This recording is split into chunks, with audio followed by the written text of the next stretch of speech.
जिजाऊच्या समाधीचं दर्शन घेऊन रायगडाच्या सावलीत आज शहीद दिनाच्या दिवशी हे उपोषण सांगता होतं.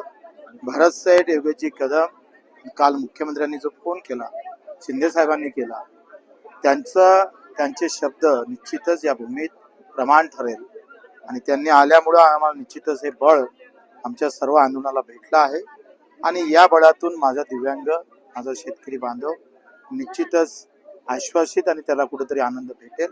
त्यांनी दिलेलं आश्वासनामुळं आज आम्ही आमचं आंदोलन इथं स्थगित करतो आणि दोन या गोष्टी घडल्या इथे. एक तर अन्नत्यागही होतं आणि दुसरं रक्तदान पण झालं.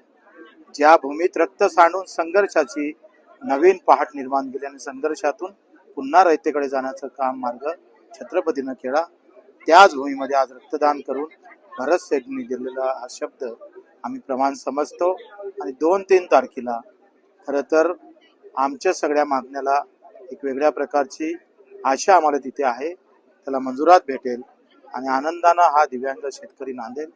कारण इथं दिलेला शब्द हा रायगडाच्या पायथ्याशी या मातीत दिलेला शब्द आहे, तो शब्द खोटा ठरणार नाही असं नक्की मला खात्री आहे. आणि म्हणून आजचं आंदोलन गेल्या 3 दिवसाचं माझा दिव्यांग बांधव कानाकोपऱ्यातून गडचिरोलीपासून तर प्रत्येक ठिकाणाहून इथं आला स्वतःच्या पैशानं, त्यांचाही मी आभार मानतो, त्यांना मानाचा मुजरा अर्पण करतो. आमच्या तानाजी मालुसरांचे वंशज ताई इथे आलेले आहेत. अनेक चांगल्या गोष्टी इथे घडल्या. या भूमीला आम्ही कधी विसरणार नाही. हे 3 दिवस मला रायगडाच्या पायथ्याशी राहता आलं, ह्याच्यासारखं भाग्य नाही आणि या भाग्यामध्ये माझं खऱ्या अर्थानं दिव्यांगाचं भाग्य उजळेल अशा अपेक्षा.